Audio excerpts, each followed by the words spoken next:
Oh, no kidding. Yeah. Oh, all right. There you go. Yeah. So yeah, small. Oh, it's a small world. There's, Well, you glad always you're have here. connections, right? Me too. Glad you're here. Really Glad to you're be here. Yeah. Yeah. I'm really I looking think you'll forward to find, it. It's great. find our community. It's very welcoming and it's very supportive. It's great. Very supportive. Yeah. I grew up right in Deerfield. Oh, you did? Yeah. Okay, so nothing new here. No, well, it's just Have you nice. been on It's nice to Woodland be- Court at It's all? nice to be close by. Oh, it's. I get lost. Keep an eye. I out. get lost. Yeah. That's what I mean. It's like, keeps going, then it goes a little that way, a little that It's way. good, but like when I was growing up, Thorngate was still the golf course. Right. And now you Oh, have sure. nice- Oh, sure. Check one, check two, check one, check two. Deerfield. It was a golf course. Yeah. And my kids grew up in Deerfield, and I barely knew Riverwoods was here, because it was, Oh, we look drive down who's here. Deerfield Road, we never really came down. Look who showed up tonight. See it there. Check one, check two, check one.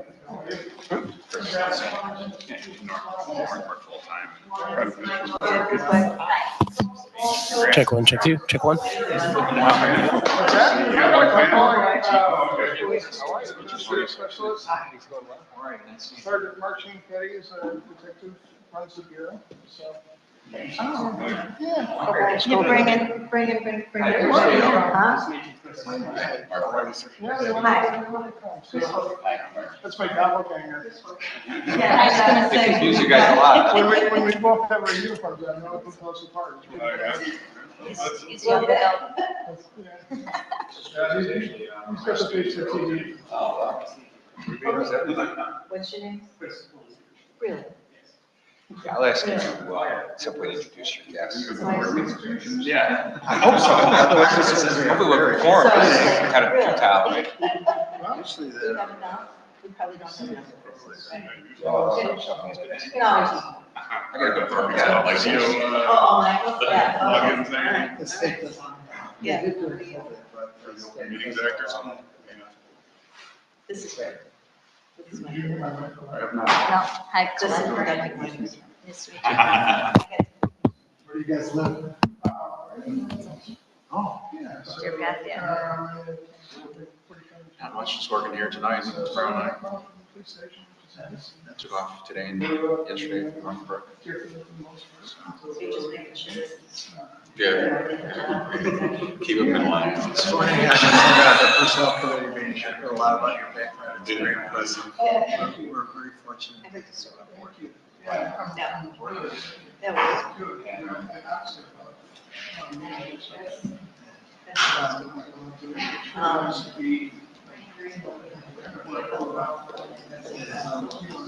Very good.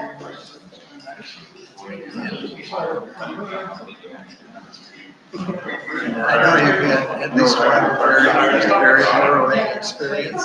Oh, yes.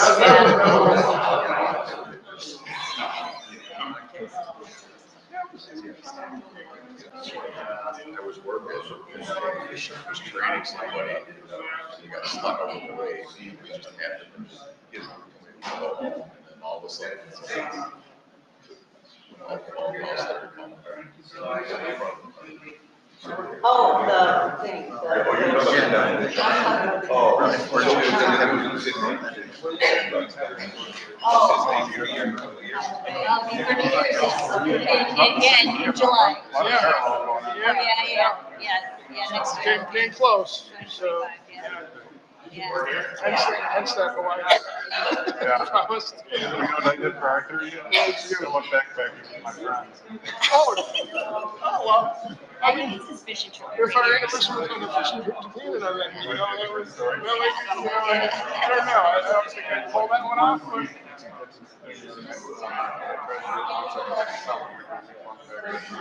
That's fine. Where'd you go?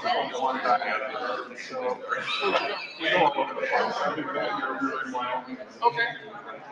That's cool. We go to different, I do the trails every year. Yeah, try to find a good 5-day route trail of about 40 So miles. now, luckily, Do you I like just the backcountry? Yeah, put on the back and get away from the. Oh, boy. Yeah, Zion doesn't have a lot of like backcountry stuff. They've got the Virgin River Yeah. thing, which is fun to go up. But there's nowhere to camp on the river. Yeah. You basically, it's a lot canyon. It's Yeah. water. Yeah. Been there. I've done Maria Canyon in Arizona, which is a good slot canyon. And that one you can camp on the shores. Oh, nice. Because they have enough open shore areas. Wow. That's great. That's great. You still But do you gotta that? know, the weather ahead of time, because they flood out. I did enough camping with Boy Scouts to realize that I didn't want to camp anymore. I see, yeah, my wife and I used to camp a lot with kids. Right? That's just camping in the background. So it's, Yeah. It's you different. have to hook your own It's stuff. different, right? Yeah. Yeah, just during the But water. I've still got a little left in me until I want a kid, Who are you want kidding? to, Keeps you young too. as long as I can keep going, I'm gonna keep going. Because at some point I won't be able to do it. No, well, that's, keep going as long as you can. For So where's this year taking you guys? This year we're gonna do, it's called the Escalante route, it's in the Grand Canyon.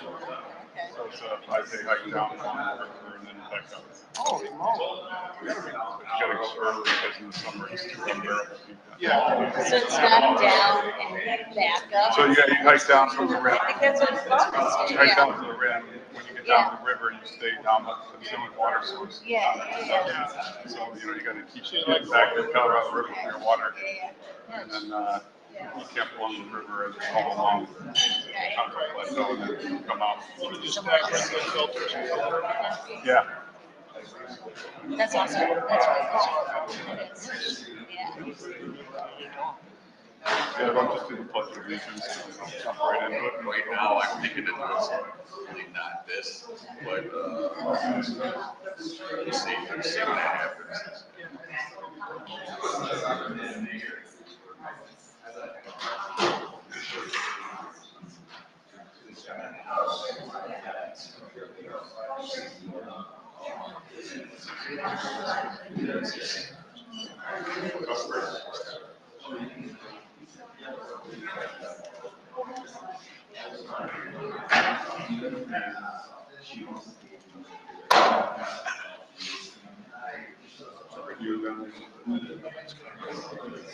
Still low.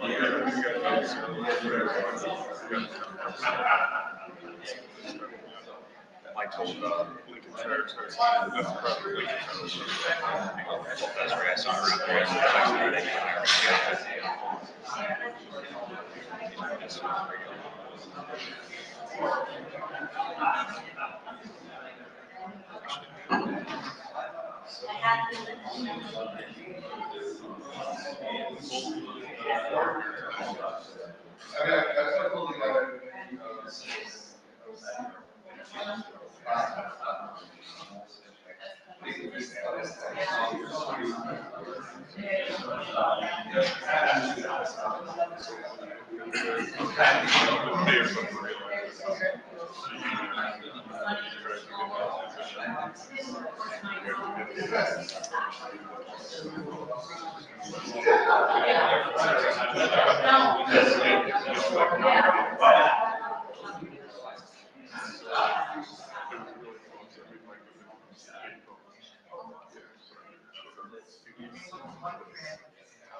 Wow, packed house.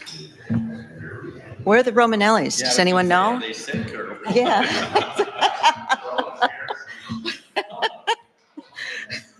I don't think we can go without the Romanellis. Somebody go get them.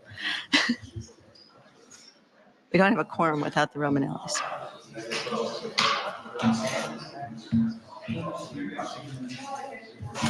who consistently says that the loop works so well for her. Yes, yes. Okay. It's 7:29. I know, I'm being a little neurotic here, but whatever. All right. It's 7:30. And I'll call to order the Board of Trustees meeting for the Village of Riverwoods. Please rise with me and say the pledge. I pledge allegiance to the flag of the United States of America and to the republic for which it stands, one nation, under God, indivisible, with liberty and justice for all.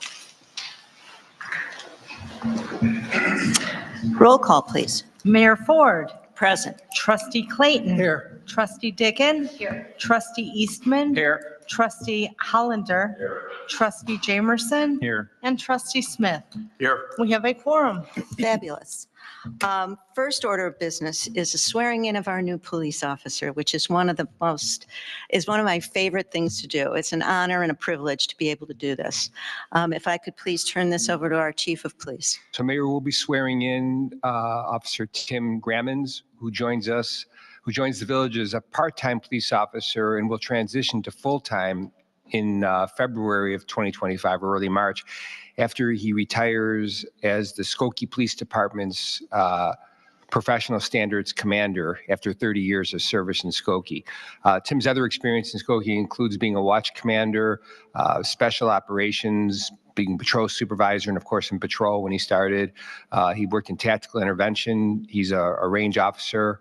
And he was a detective and he was a field training officer. So he brings a lot of good experience. So,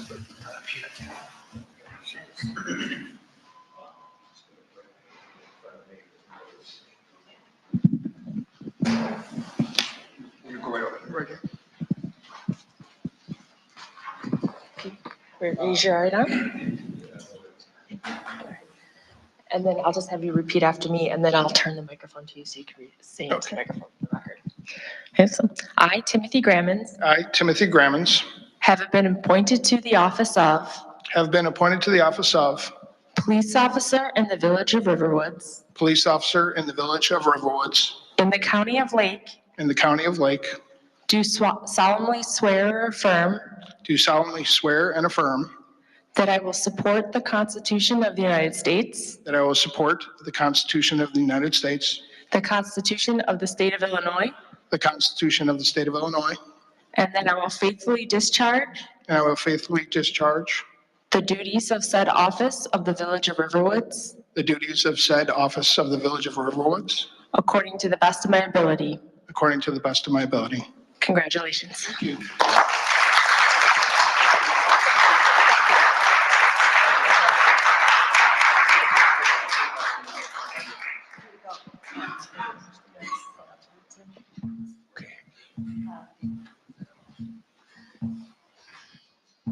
you guys should get in here. Oh, well, picture one, you know. All right. Okay, picture two.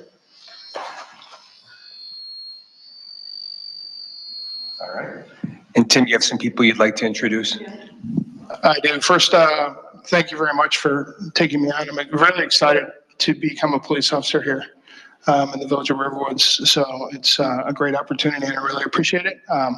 First and foremost, I'd like to introduce my wife, Colette. We've been married 29 years. We have 3 children and our first grandchild. And then I have a couple of special guests that came from my current department, soon to be former department, Skokie. I have Sergeant Mark Gianchetti. He runs our investigations section right now. We have our administrative specialist, Chris Polinsky, who works in the office of the chief. And then I have a former employee, now an employee of the Vernon Hills Police Department, Ray Catala came.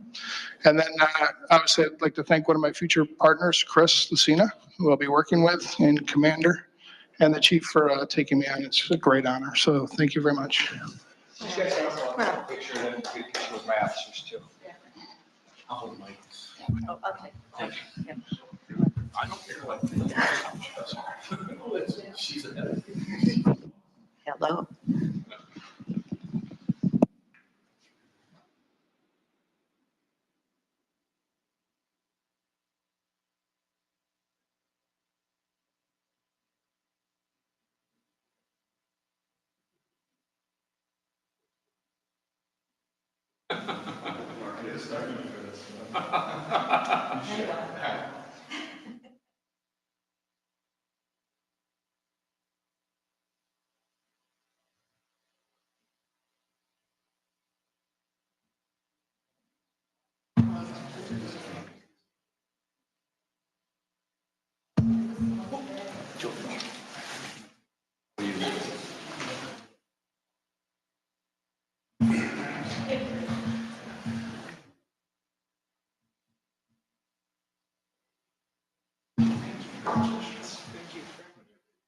Try and find more qualified.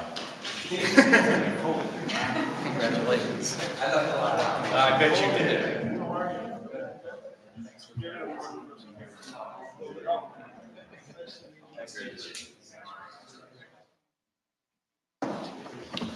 Nice to meet you. Thanks for coming with you, Tony. Steve, how are you? Thanks so much.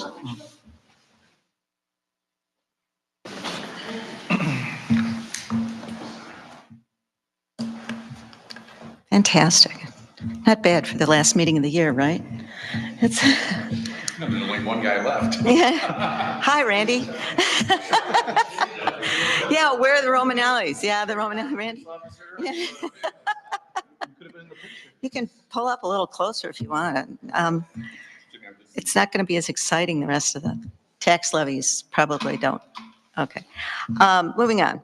Approval of first order of business is the approval of the meeting of the Board of Trustees of December 3rd. Do I have a motion for approval, please? So moved. Is there a second? Second, please. Are there any comments or questions on those minutes? All in favor, say aye. Aye. Aye. All opposed, same sign. Abstain? Okay, trustee Dickon abstains. Next, the Board of Trustees workshop meeting from November 19th, the minutes of those meetings, of that meeting. Do I have a motion for approval? So moved. Second. Okay, questions, comments? Yes, trustee Yes. Clayton. Mhm. Just a couple. On page 3, I think it's 15 of 105 in the package, the third paragraph, the first sentence says, Attorney Huvard explained that if the board agrees to the proposed ordinance, the next step. It almost sounds as though the board has agreed to the ordinance before the public hearing. It does make it clear later on in the paragraph, but I think it would, in writing, it would be, as a record, it would be good to say if the board agrees to pursue the proposed ordinance. And the third paragraph, Page 3, third paragraph was the rewording of that. Okay. I didn't, where it said, we were talking, where it says talking about fee in lieu, okay. Board members, the third paragraph from the bottom, also on page 3. Board members expressed concerns about the fee in lieu system, particularly regarding the allocation of funds. I think at least this board member expressed concerns about the fee in lieu system as to whether it represents a real commitment to affordable housing and also to the allocation of the funds.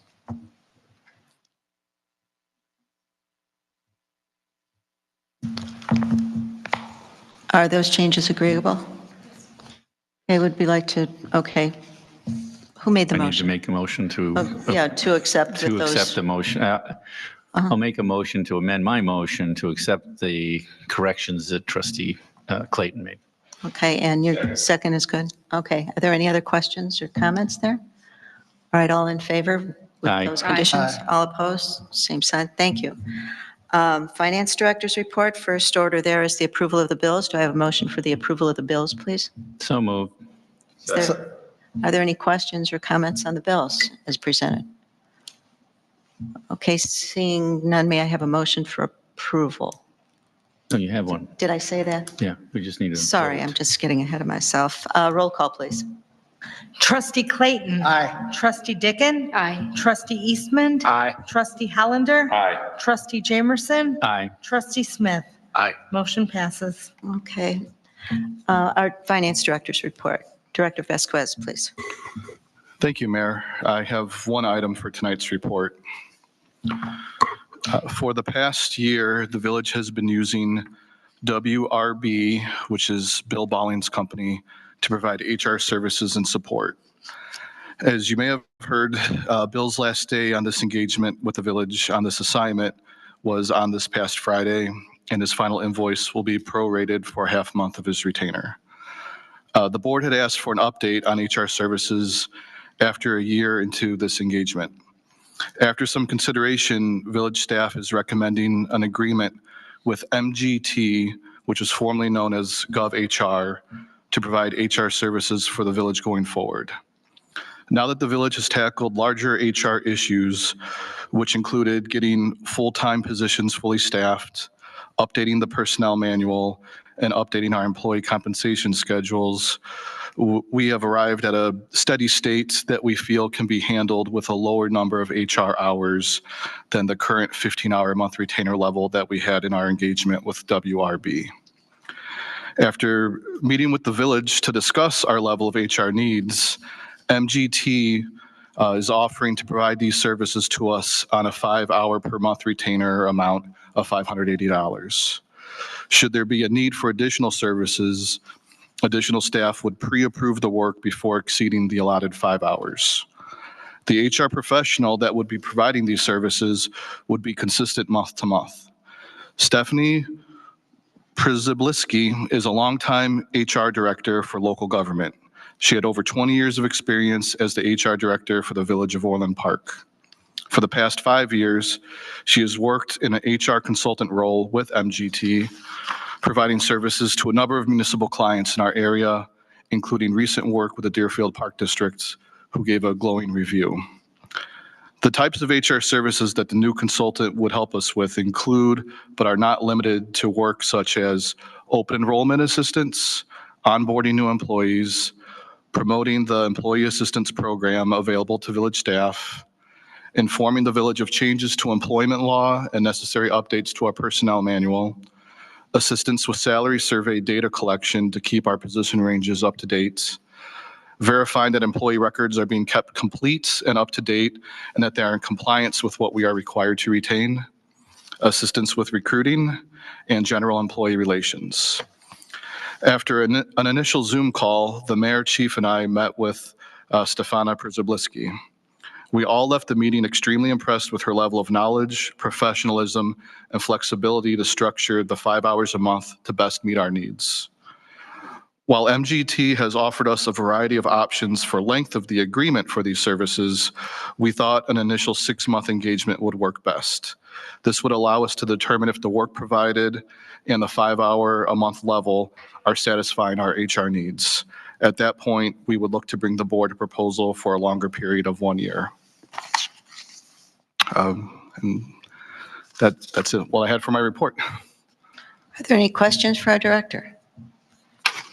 Trustee Jamerson? Well, yeah. I guess I look confused, which is typical. Do we need to do anything? No, if we go with the 6-month It's within engagement, your- it would be it's about within your signing, right? $3,500. Okay, that's fine. which I got it. I just wanted to make sure the board was informed on what we are doing for services. I did do the math in my head and realized that it was okay. I just, Are there any other questions or comments? Any other topics for our finance director? Okay, seeing none, moving forward, treasurer is not here with us tonight. Director of Community Services, Director Witt, please. Thank you, Mayor. Quick update on the Saunders Road resurfacing project. We met with Engineer Smith from GHA today, and unfortunately, we learned just today, she learned just yesterday, that our timeline for the resurfacing project is likely going to get pushed back a month. Although IDOT has provided a verbal approval for moving forward with the negotiations for the easements, they require themselves to provide that approval in writing before Santa Cruz is authorized to talk to anyone. So we're still waiting on that to occur. To compound the issue, IDOT has a requirement that in order to get to the March letting, the village board would have to approve whatever negotiations were made with each of the 3 parties and have it formalized and in IDOT's hands by January 13th, which won't occur. So we're pushed back to April. On a brighter note, Federal Life. We had a walkthrough last Friday morning with the contractors who are interested in demolishing the building. We had 8 contractors show up, which is extremely encouraging and should get us some relatively competitive bids. We will be taking a base bid for the building demo, an alternate for the reservoir, and a combined bid for the 2 projects. In our discussions with them, they're quite concerned over the 20-day time period we have to demolish the building. So what we set up through an addenda was, okay, give us your price, give us your schedule, but we reserve the right to award a contract based on not only just dollar amount, but schedule as well. So hopefully that will work to lower the bids, because they were concerned that they'd be working all of these overtime hours to get the building over and done with. So bids are due this Friday. We open them at 11 o'clock in case anyone's interested. We'll report back and let you know how it goes. That's all I have. Are there any questions? Trustee One quick Jamerson, question. please. So is there a reason why we needed the building torn down so quickly? I mean, it's not going to hurt us anything to extend that schedule out, right?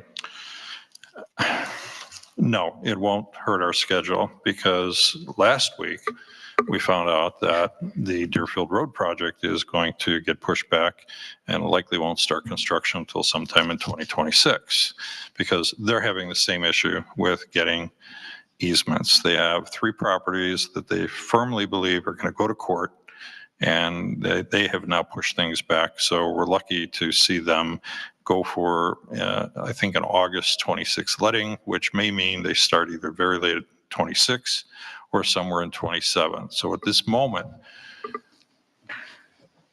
we don't have a major push to take the building down. But from a liability perspective, we just want to get it over and done with. Right. And that also helps us to move forward with the mass grading project so that we can get the detention in place, which benefits not only that particular site, but it will benefit the Deerfield Road project as well as anybody who's living in the floodway or floodplain in that area. And we know we have a few people that Works for me. are in that position. So the sooner that we can get the detention in place, it's still a good thing. So the sooner we can do it, the better. Since the road's going to get pushed, I'm sorry, since the road's going to get pushed back a year, has anybody talked to the fire district about maybe building the fire station before the road gets done? Since they're going to have to travel the road anyways, one way or the other, whether the fire station's by the police station or whether the fire station's at Federal Life. At our meeting last week, they are working on discussing how fast they're going to move on it. Unfortunately, what we learned is they have not engaged their architect to start on drawings yet, and the earliest we foresee them having drawings completed for the project is early 2026, because the fire district is going out for referendum in order to see whether or not they can afford to do this project, evidently. So it's like each of these projects has had a little bit of a setback. If I may just supplement that briefly. If we think of this as a village set of opportunities, when we grade the property and we have aspects of it ready, we're in a position to start taking other decisions for the village. As long as the fire station can tie into the improvements that we've designed and implemented, the fire station can come along. You know, we definitely mentioned to them that it's, please think about it, but it's up to them to decide what operationally works best for them. But I think if we can get the work done, we're going to get the best pricing. In my view, the sooner that we can get in and out of what we need to do while we retain that amount of control, if it comes, even that much before the Lake County starts doing its work, we're free and clear of a lot of difficulties. So the only extra thing that incurs is, not from a dollar perspective, but we're working with the engineer to basically have an interim plan. You know, when we first started this project, we thought, oh, here's where it's going to be. We're going to establish where the building goes, et cetera, et cetera. That hasn't happened, but the engineer for the mass grading, Hager, is setting up the plans to have interim design. Because if the county is not ready with their street, we have a certain elevation of the street and a certain elevation of the new roadway. So there will be that as an interim. If the fire district comes in and establishes where they want to be, we have another interim piece. So they are being very accommodating and really looking at this very closely to accommodate whatever schedule everybody else goes through, even though we're trying to just forge ahead with ours. Trustee Hollander. Maybe Mr. Huvard can just at least remind me, I don't know, the other board members may be aware of it. If the fire district is going off referendum and it doesn't pass, and they for some reason feel that they can't afford to put the fire station in place and keep what they have now for a period of time, what is the consequence for the village? The fire district will own a parcel of about 2.3 or 4 acres that's zoned in the office and research district. And they're obligated to purchase it then? Well, they've already they own it. They own it already? They own it. So the referendum is for financing the station, but they own the land. Okay. So essentially, we've created a subdivision. They own the lot. We're going to complete the subdivision type improvements, and hopefully it'll all work out. Thank you. Are there any other? Trustee Clayton, please. Did we find the leak? Saunders Road? Yeah. No. Oh, jeez. Okay. You don't want to know. Next week, we are going to start, and we're going to do another sounding of not only the north-south lane, north-south piping on Saunders, but also look at Brayburn to see whether or not the water is coming from that direction, which was the initial thought. So they are going to be doing some sounding, and hopefully though we've already sounded things once, we did not go a major distance from the location where the water was coming up.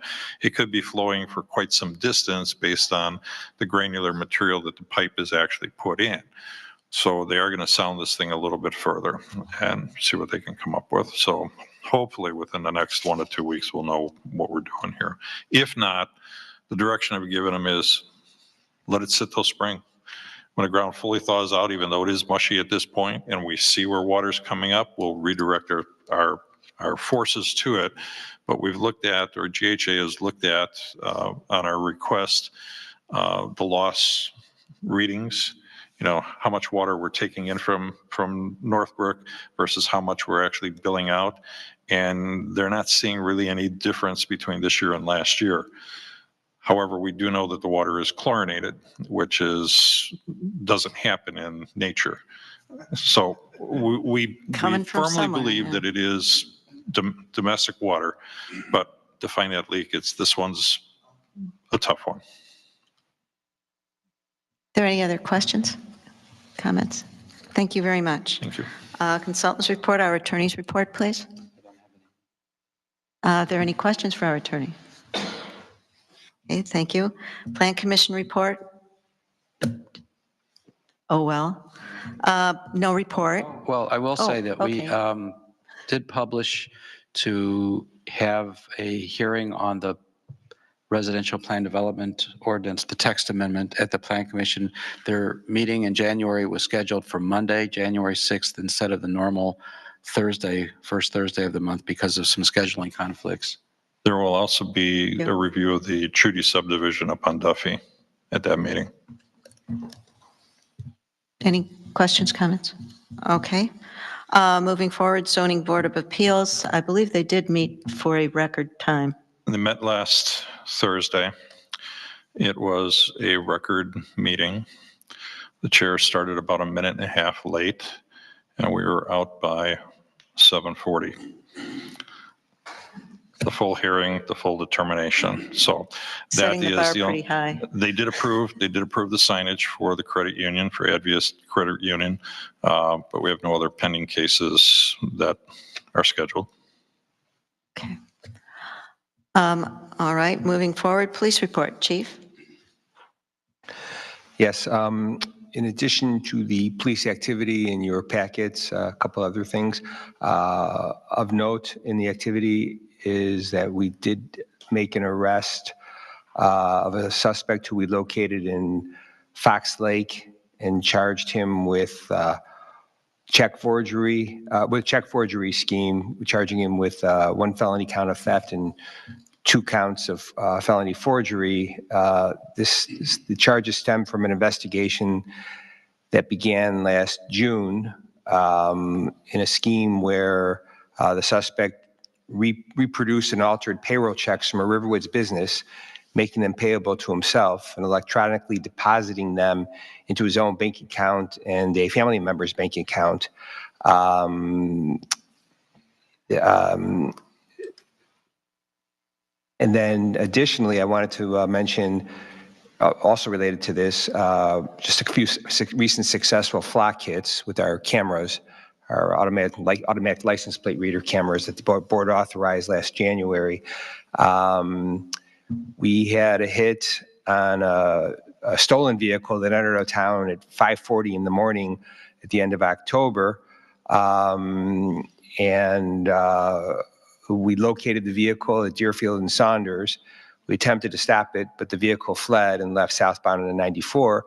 But that was before it could commit any crimes in town, because our experience is usually stolen vehicles driving through town are here to steal other cars or commit burglaries to auto is what they're typically here for. Also, occasional armed robberies, they'll use stolen cars for that also, that we haven't had one in a while. But we also identified a car on December 8th that was following one of our residents home, and the resident suspected that the person was somebody who had a grudge against her husband, and was very concerned that this car was following her home. She actually drove into the police station parking lot when she saw that the car was making a U-turn, when she made a U-turn, and then the car left. She didn't get the license plate, but we had her license plate, so we were able to run that when she passed our flock cameras, get the license plate in that car, and we're able to determine that it wasn't a result of the grudge. It was somebody who felt that she cut them off, and so it was a road rage kind of thing. So we resolved that, and she felt better that it wasn't somebody who was out to get her husband. The forgery case that I mentioned before and theft case, we've known who the suspect was for a while, but we didn't know where he lived. But we had an address for him, but he was never there. We were able to get the license plate of a car he was driving, and through that, the detective was able to locate him, the car in Fox Lake, drove out to Fox Lake, found the car, found the suspect, and arrested him the other day. So it did help us locate the person who we've been looking for. We also had a hit and run of a mailbox knockdown in Thorngate on yesterday. And based on the description of the car, we were able to get the license plate from a flock camera and then charge the driver. And that's all I have. Are there any questions for our chief? Okay, seeing none, thank you very much. Thank you, friend, and good job with finding our new officer. Fire District, Chief Kruger isn't with us this evening. Informational items. I just would like to, again, ask about if we're going to have a quorum on the January meetings. January 7th, I've not heard from anybody. It looks like we might have a full house on January 7th. Oh, not for you? Either meeting. Okay. All right. Anybody else on the 7th? Okay. The 21st, I know that there will be 3 of us that will be gone. Anybody else on the 21st, January 21st, planning not to be around or travels or whichever? That means that Trustee Clayton will be our chair pro tem. Yeah. Oh, no for you on January 7th? Okay. Okay, that's just 2. That's not bad. It's, that's fine, thank you. But the 21st with 3 of us gone, if one more and it starts to, yeah. Okay. You're good for the 21st though, okay, Jeff? Okay. All right, so we'll all be watching the tape. And then the February workshop we talked about earlier about public streets, rather than the first meeting in February, it will be the second meeting in February, which is February 18. We'll have a workshop that night. So just so you're aware, that's all I have for this evening. So moving on to new business. The first item of new business is an approval of an ordinance for the levy of taxes for the Village of Riverwoods for the fiscal year beginning January 1, 2024 and ending December 31, 2024. Do I have a motion for approval or I waive make a first motion. reading? First reading. Motion that we waive first reading. Thank you. No, Second. okay. All in favor? Aye. All opposed? Thank you. All right. Do I have a motion for second reading and approval? So moved. Second. Pick one. Whichever. Okay, so discussion on the tax levy, please. Director Vasquez. Thank you, Mayor. Each year, the village adopts the annual tax levy to provide property tax revenue for the village's corporate purposes. In the past several years, the trajectory of the levy has been discussed in various finance workshops with a view towards closing the gap between revenue raised and operating expenses for the village. Based on prior discussions with the board, the amount of the levy for 2024 shown in the attached ordinance is set to increase by 4.5% over last year's levy. So the increase would be from $1,083,665 to $1,132,000. I'm sorry, $1,132,430. The tax levy pays for less than 25% of budgeted general fund expenses, with the remaining revenue needed to fund such expenses generated by non-property tax sources. This tax levy also includes the special service area maintenance levies based on the amounts that have been requested by residents for this year.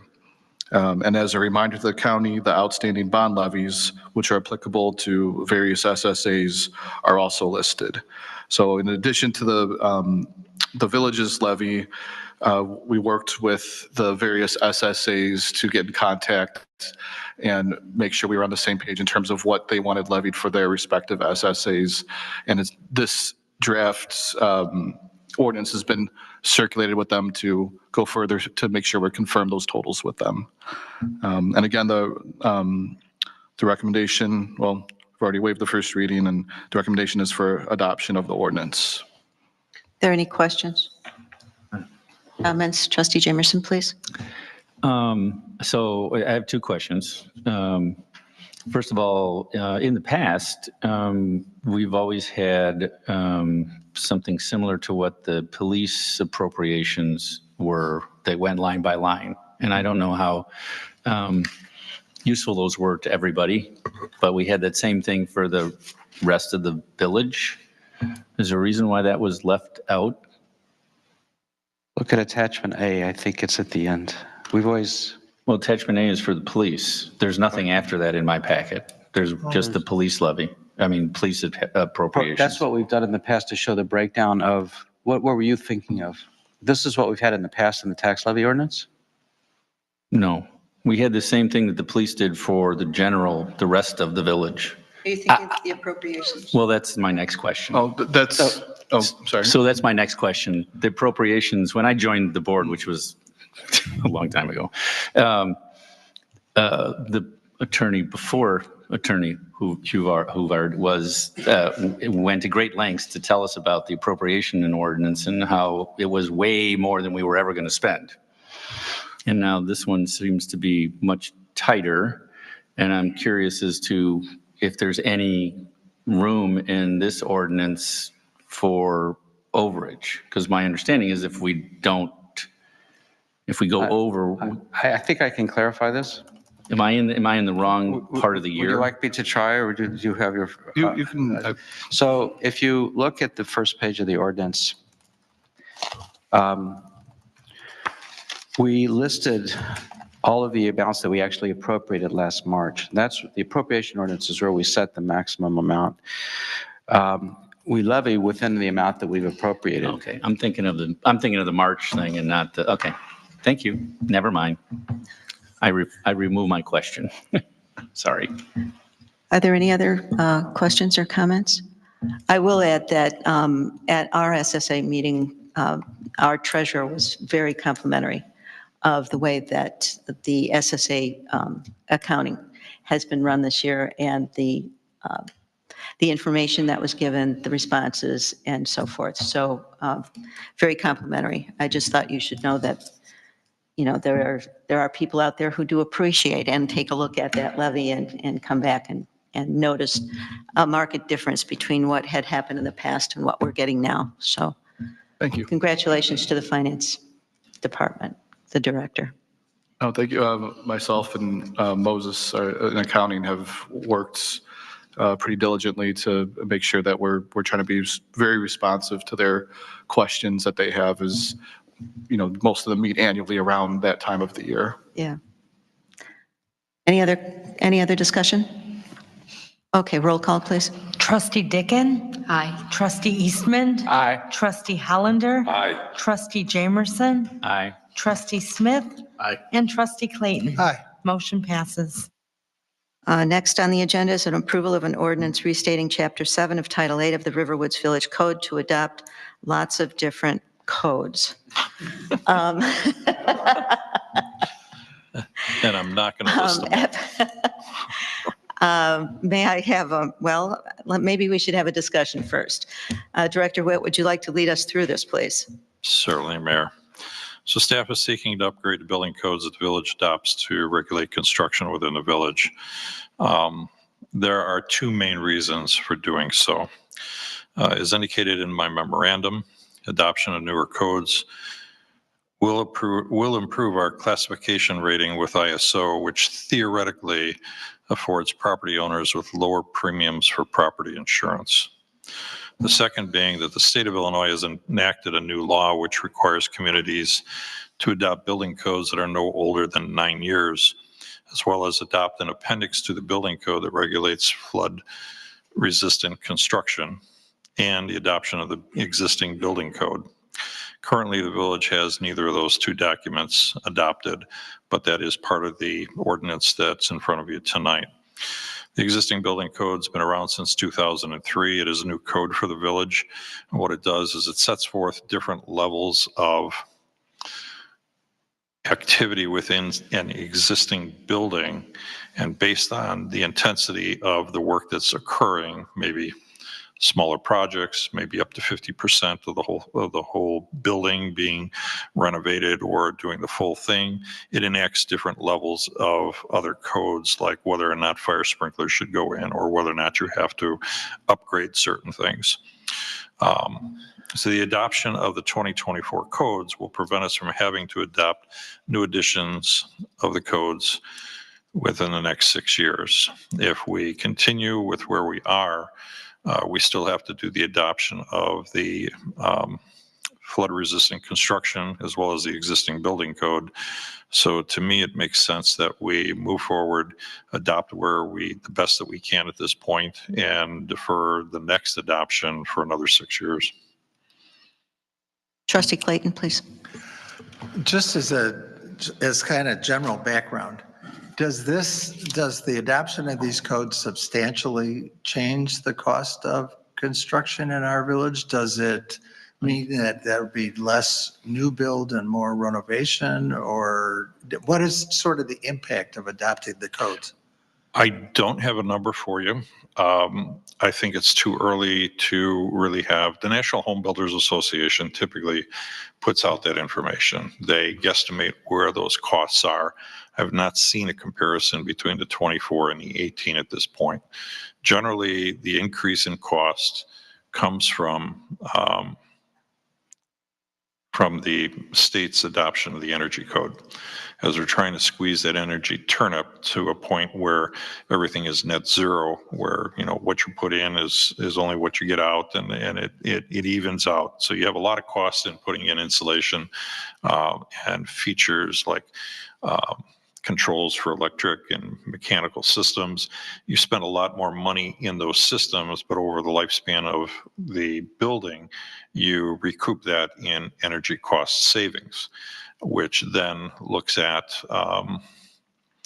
they look at it on a global perspective. So I think the seminar that I was listening to today indicated that the last adoption, the energy savings was up to 45% in some buildings with the adoption of the new codes. But again, you have cost up front, but you have payback later. So it's like buying a solar panel system. You have sometimes an enormous cost up front.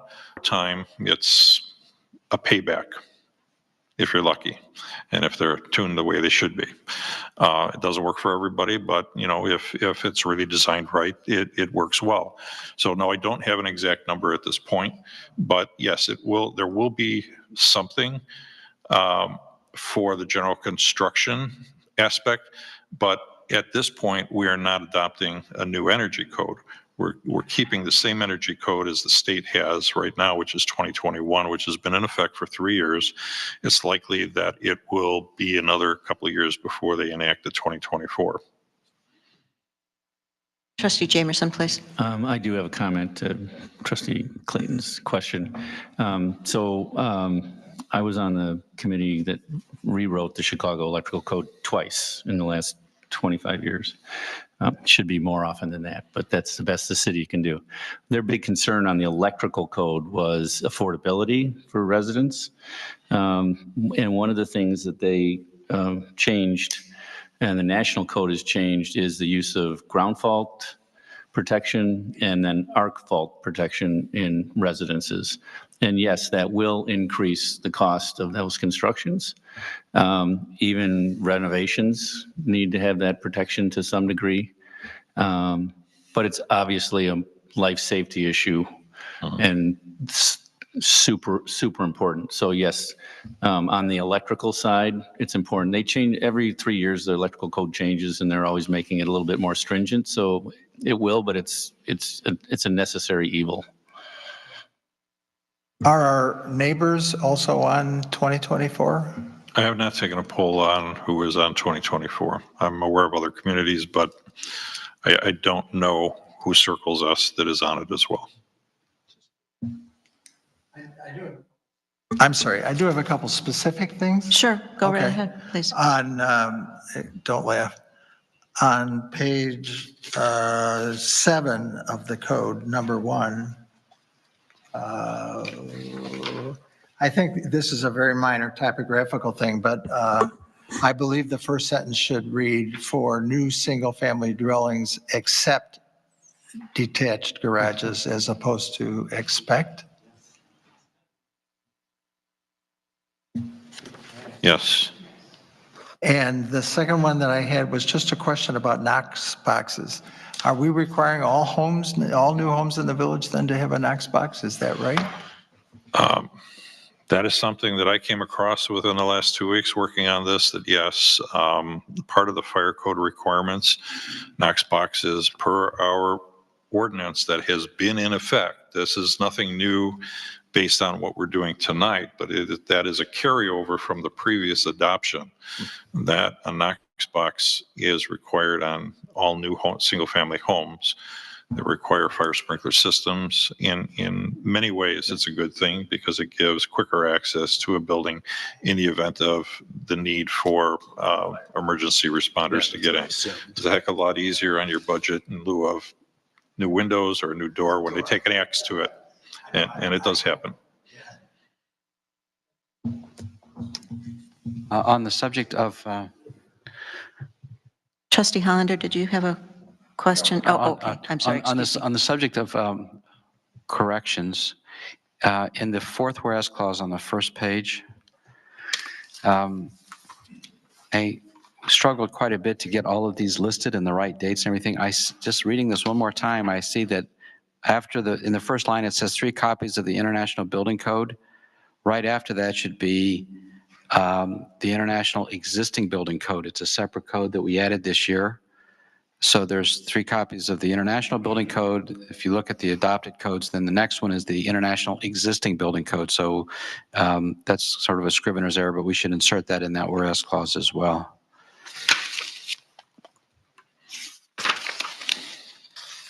And many of the code amendments, particularly with on the electric code were the ones that Trustee Jemerson slaved over quite a bit of time, the last time we went through this. And we may come back and update some more of those as we go through this again, but you can see there's a lot more detail there than in some of the others. And yes, we're going to do that. That will be, yeah, we've already talked about that. Are there any other discussion or questions? Do I have a motion for approval?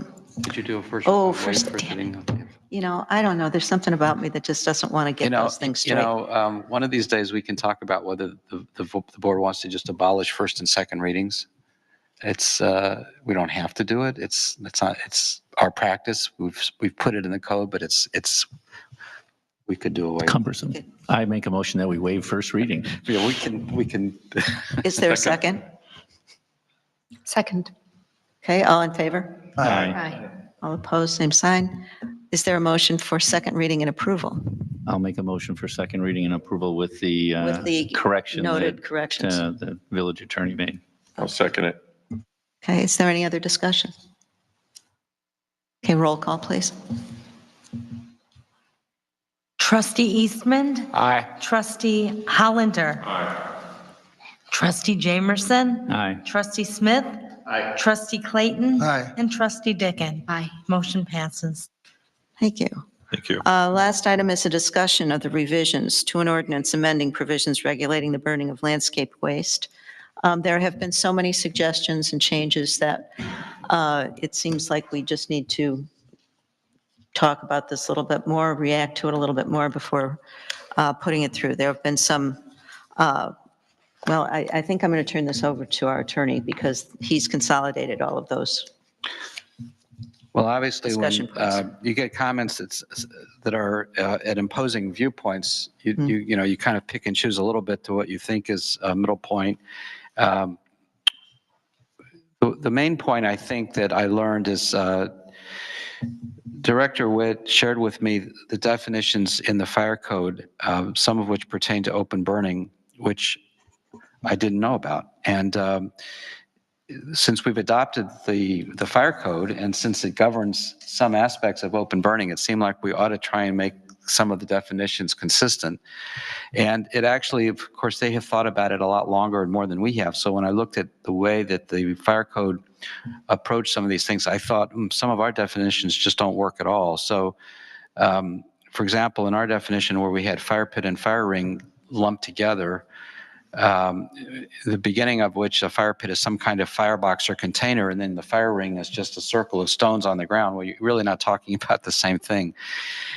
So I think in the memo that I put before this, I tried to summarize the key instances where we would consider outside burning to be authorized. One would be, this is a new term, an outside contained fire, meaning if it's in some sort of device that we all use, barbecue grills, outdoor fireplaces, fire pits, most of them are, you buy from a place these days. Then the term recreational fire is the term used in the fire code.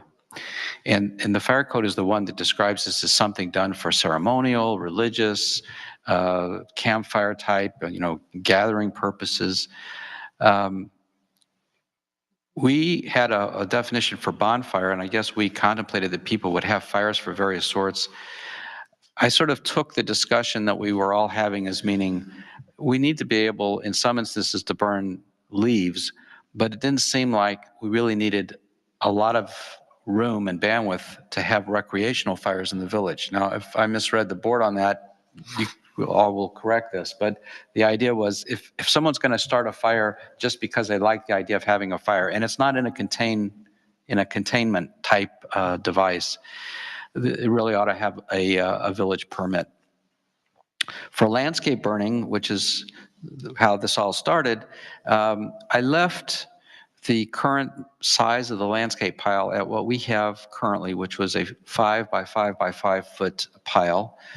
But I'll note that for recreational fires under the fire code, the maximum size is 3 feet in diameter of fuel area or and less than 2 feet high. I don't know how that exactly compares, but I think it's a little less than what we have.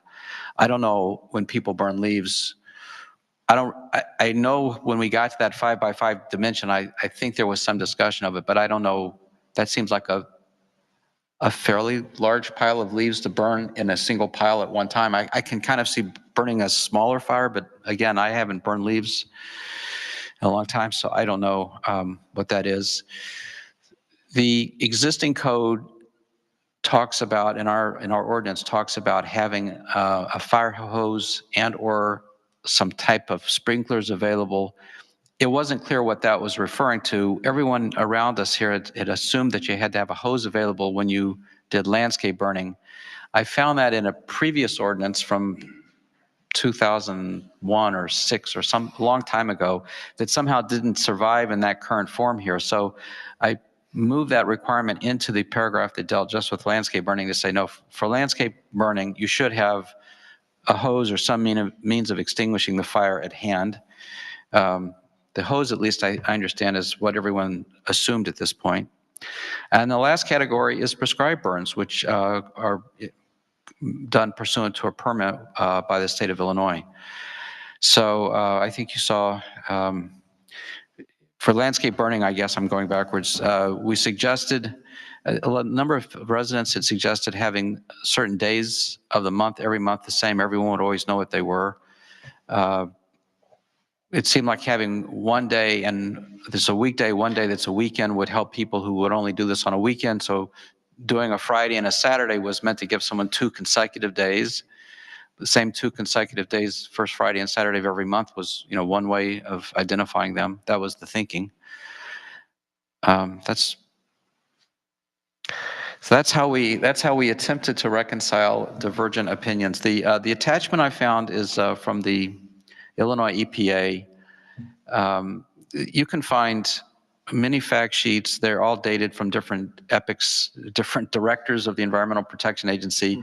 This particular one I thought was very concise and very clearly stated sort of what is regulated, what's not, some of the difference between vegetative waste, landscape waste, what their recommendations were back at this time to ensure that landscape waste would burn with the least amount of smoke.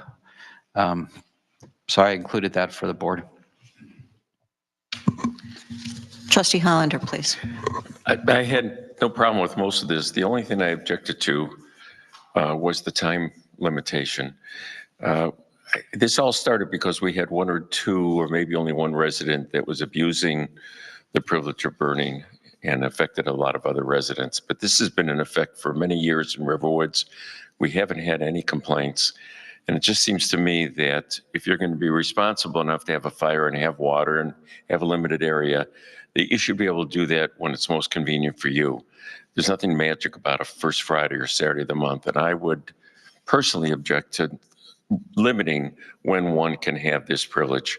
I would let it go anytime someone has the time and puts forth the effort. And so the only objection I have is item C, and I wouldn't put any limitation on the day or the month or time, except it should be done during day hours only because that's a safety issue. I just hate to see the rest of the village pay a penalty because we have 1 or 2 residents that abuse this, and the other 1,200 residents really have to pay a penalty for that. Trustee Jamerson. I had the same concern, and my reasoning was, you know, in order to create the least amount of smoke, you want the leaves to be as dry as possible. And if the first Friday or first Saturday is, you know, or the Thursday before it rains, you don't want to force people to burn leaves on a day when they're wet. So I would agree with Trustee Hollander to, you know, amend that so that, you know, I'm not opposed to necessarily having certain days, but the first and second Saturday, first Friday and Saturday of the month are probably, that's not gonna, I don't think that's a good idea. My other question was, did you take the definition of the recreational fire right out of the fire code?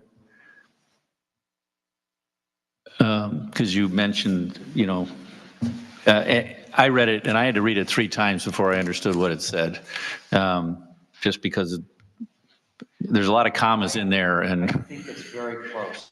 okay. Certainly the part about not in an outdoor fireplace, portable outdoor fireplace, barbecue Oh. grill, or fire pit, because those are the 4 things they had. And the for pleasure religious stuff, that was all from the fire code. Okay. So I think there might have been like another sentence or 2 after that that didn't seem pertinent, but I'll go back and. Well, that's okay. I mean, it was difficult to read for me, so I understood it eventually, so it's fine. Okay. Trustee Smith, please. Yeah, sure. I think as expressed previously, I don't feel like we need to create a new ordinance for the police to have to enforce for 1 or 2 residents in the village of Riverwoods. I'd prefer that we just not do anything.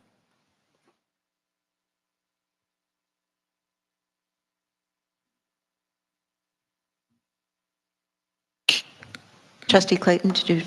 Oh, No, Trustee I was Smith? just going to add that, I do think that there's kind of a broad desire amongst a number of residents to limit things in some way. I mean, kind of looking around it. I mean, I understand that our village is unique, but I do think we need to have some reasonable limits on it. I mean, particularly the people on Gemini and Cherry and Hazelnut. It is a particular offender, but it's also, as more people start burning, I've started to see it pop up in that area. I guess looking at the fact that other villages don't allow it at all, I mean, clearly we have unique landscape issues that they don't have, but I do have some concern with not putting some sort of limit on it, particularly given our, village water situation and other issues. So I actually kind of I agree with it being Friday and Sunday, like picking that day. I mean, maybe it's, you simply need to apply for a permit. I mean, maybe it's not, maybe you don't even charge anybody anything, but it makes them think twice about, If it's other than one of those days, you mean? That's right. I mean, I agree with the idea that, yeah, what do you do if it's, wet the first Friday or Saturday? So, I mean, maybe that's not the solution, but there needs to be some sort of limiting principle on when people can burn. Because I think looking at this now, I'm not sure it really changes much of anything from the current code. I mean, I think there's going to be quite a few people who would sit there and say, well, this doesn't change a whole heck of a lot. We moved around a lot of words, but there's no real practical impact in terms of limiting it. Trustee Jamerson, did you have a comment? Yeah, I do. I think that what I heard the neighbors say was that the offending party was burning logs and big, heavy things that burned all day long and through the night, and they weren't watching it. And I think that I think that that's kind of been taken care of in this, Bruce. Is that true? Well, it's taken care of to the extent that you're limiting how often and how much you can burn landscape waste. We at one point we tried to create a different category for big logs as opposed to landscape waste. And remember, and everyone said that term didn't work. I think the woody landscape waste, which Lake County used. So the residents were kind of saying that this particular person was abusing the privilege by and the police had gone out and said, well, it didn't look, it was logs. So he cut down some trees and he was, if you read that thing from the EPA, it says you're supposed to split the logs and season them, and probably he hadn't done that. But then, that becomes an enforcement issue for the police if you say you can burn logs, but only if they've been, split and this and that. And so you could do that. You could try and say landscape weight doesn't include anything over a certain diameter, but then at one point, Trustee Hollander said to us, but if a tree limb falls or something, you ought to be able to burn that. And so we can try and define a certain size of big woody things. We can try and say things have to be, seasoned and dry to some extent, or Or we can say, you can burn anything that's, landscape waste, logs, trees, leaves, as long as you do it, I think within a window. I think the way you get around it is by having a prescribed window, right? I mean, it gets really hard from an enforcement perspective, right? If you try and say you can burn this, but you can't burn that, right? I mean, practically, given the way people work, and particularly this individual, but even others, it becomes really hard to make that decision. So my thought is less restrictions on, within reason, on what you can burn, but narrow that time frame so that other people that do enjoy being outside at least have some certainty as to when this would occur. And it doesn't have to be Friday or Saturday. It could be something else. I don't know, but there's got to be some limit on it. Trustee Dickon. Yeah, I would completely oppose the Friday and Saturday limitations, and I'd also oppose the 8 a.m. to 5 p.m. I think it's quite unreasonable. I think when, if you work 8 to 5, it really reduces the amount of time that you could actually, engage in this activity. But I think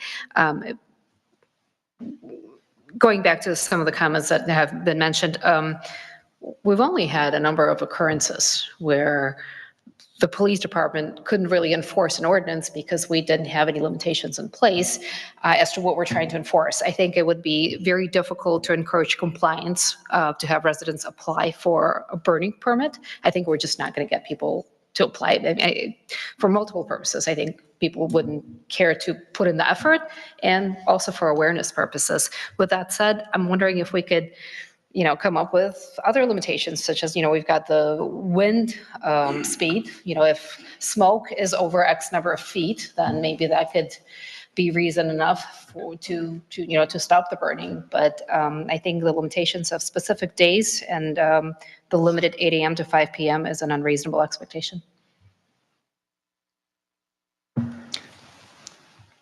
There's just, there's a difference of opinion. It's just a difference of opinion. I do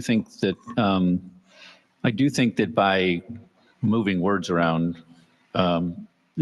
is important. I think that you've clarified some things that I think are good. I am definitely opposed to limiting it to 2 days a month. And as far as 8 a.m. to 5 p.m., I think it depends on what time of year it is. You'd want someone starting a fire tonight at 6 o'clock at night when they get home, when it's dark out. You can't. Maybe that's when you see it the most, actually. Well, that could be, I guess. Maybe we should just do it at night. I don't know. But Fire department has something to say about that, I think. Yeah, I like I said, before, I'm opposed to, doing great limitations because one person in the village is being difficult about this. Trustee Hollander.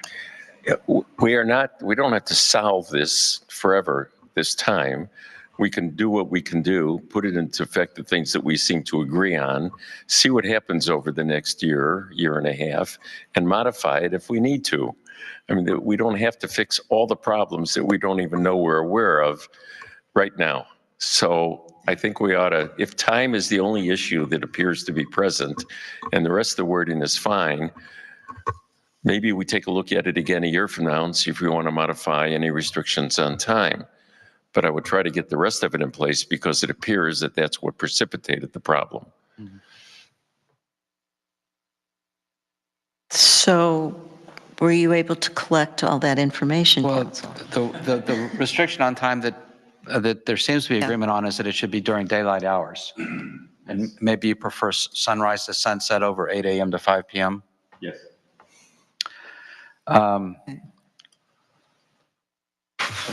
That's what I took out of what I just heard.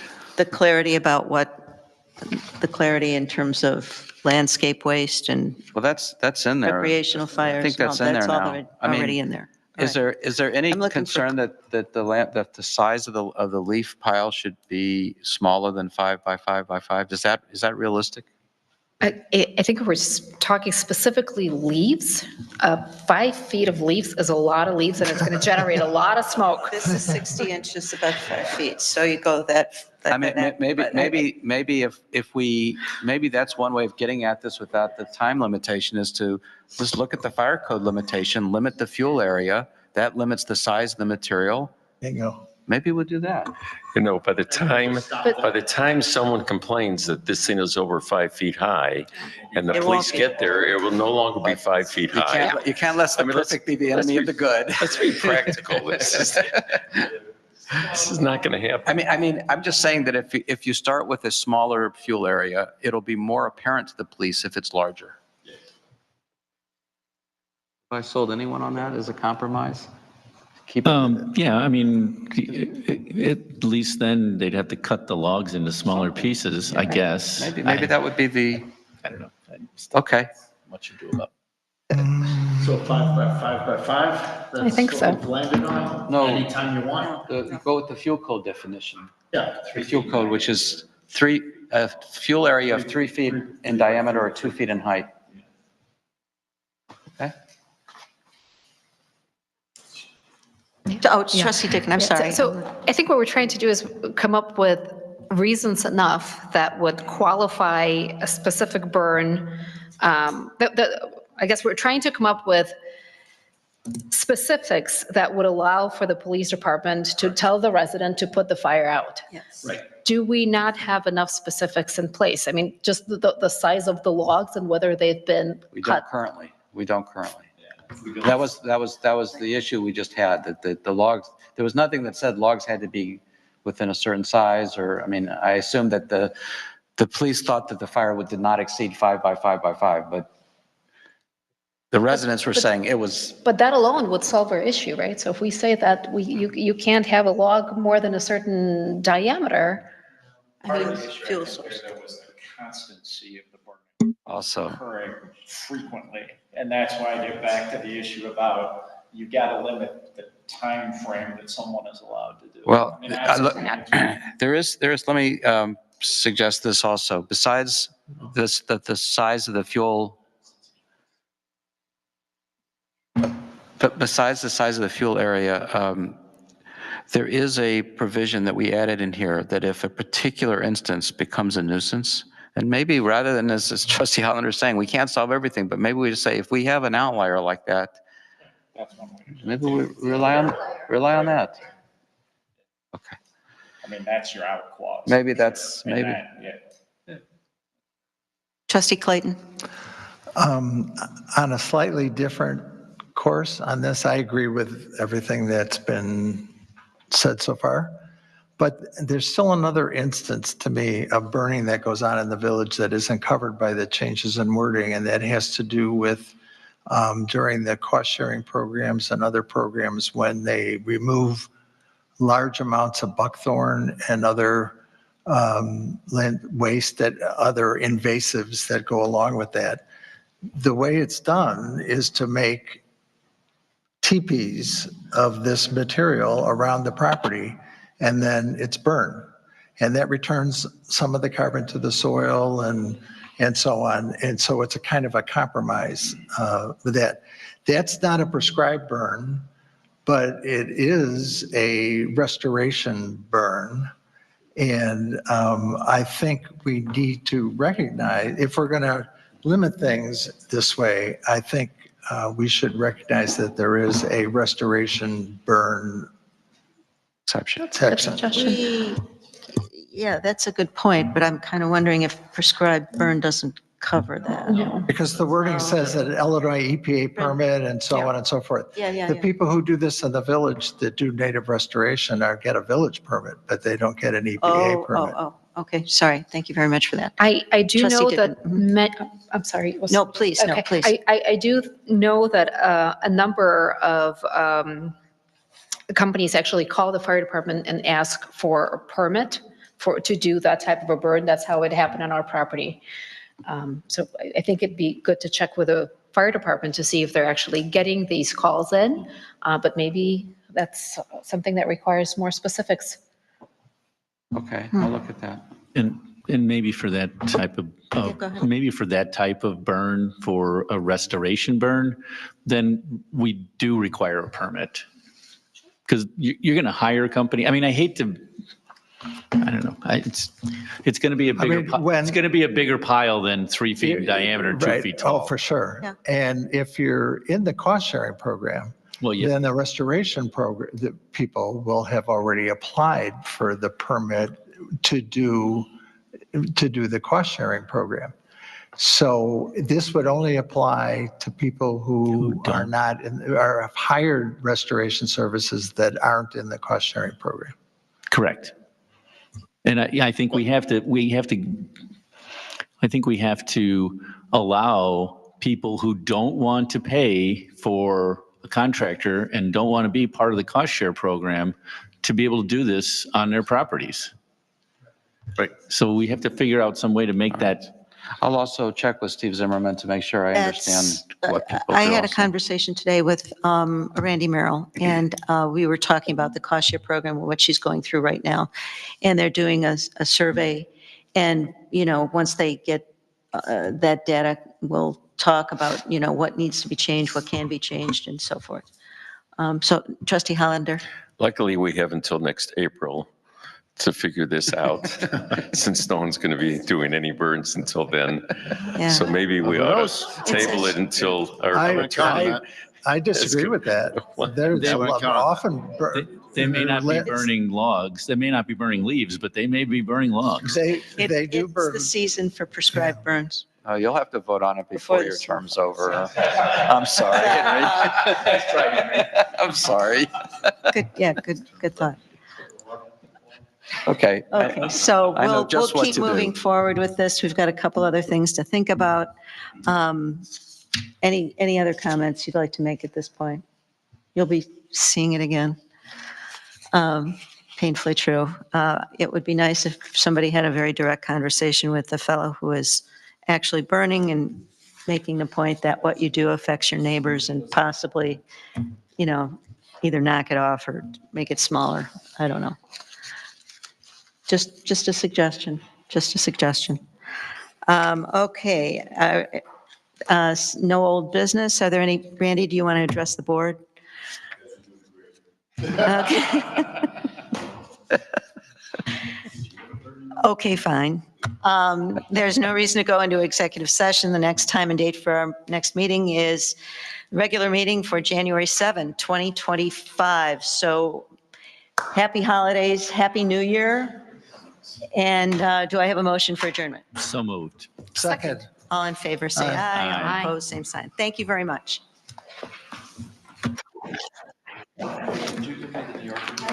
I did.